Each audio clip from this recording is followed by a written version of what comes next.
নমস্কাৰ বন্ধুসকল, পুনৰ স্বাগতম কথা পাতো অহালৈ।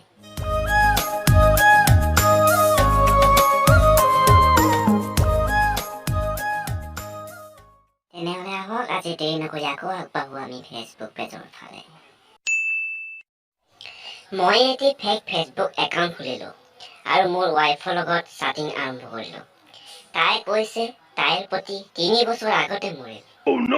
কৃষ্ণহে বুলিলোঁ আৰু নহয় মানে মই ফেচবুকক ধন্যবাদ দিম নে গালি দিম ভাবি পোৱা নাই। আচলতে ফেচবুক অহাৰ কাৰণে মানুহজনীৰ চৰিত্ৰ বেয়া হ'ল নে ফেচবুকে মোৰ মানুহজনীৰ চৰিত্ৰ বুজি পাবলৈ সহায় কৰিলে।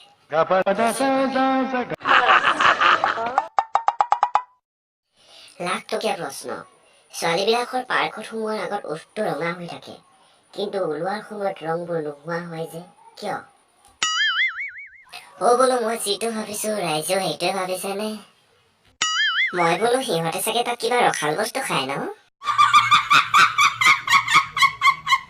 আপোনালৈ কি হয় কমেণ্ট কৰকচোন।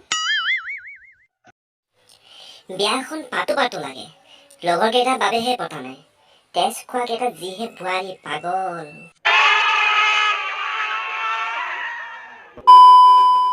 আমেৰিকা আৰু ভাৰতৰ মাজত পাৰ্থক্য কি? ভাৰতত য'তে ত'তে কিছ কৰিব নোৱাৰি, কিন্তু প্ৰস্ৰাৱ কৰিব পাৰি।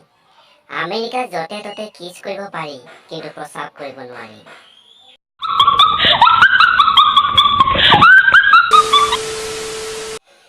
মোৰ বাইকখনে আগতে বায়ু প্ৰদূষণ কৰি আছিল। কালি পলিউশ্যন চাৰ্টিফিকেট বনাই লৈছোঁ। আজিৰ পৰা অক্সিজেন দিব।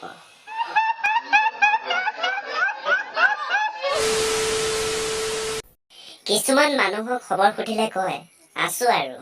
আবে আছা বুলি জানিয়ে খবৰ সুধিছো, নহ'লেতো প্ৰফাইলত গৈ ৰিপ লিখি আহিলো হয়।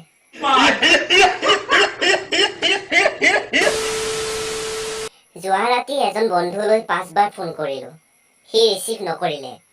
তাৰ পিছত তালৈ এটা মেছেজ পঠিয়ালো, ঐ সেই ছোৱালীজনীয়ে তোৰ নাম্বাৰটো বিচাৰিছে, দি দিওঁনে? বেচেৰাই মোলৈ যোৱা ৰাতিৰ পৰা এতিয়ালৈ 30 বাৰ মান ফোন কৰিলে, ময়ো ৰিচিভ কৰা নাই। বাপেকে। আজিলৈ ভিডিঅ'টো ইমানেই। আজিৰ এই ভিডিঅ'টো যদি চাই তোমালোকে ভাল পালা তেনেহ'লে প্লিজ লাইক কৰা আৰু তোমালোকৰ বন্ধু বান্ধৱীৰ মাজলৈ শ্বেয়াৰ কৰি দিয়া। তো ফ্ৰেণ্ডছ, পুনৰ অন্য এটা ভিডিঅ'ত লগ পোৱাৰ প্ৰতিশ্ৰুতিৰে আজিলৈকে বাই।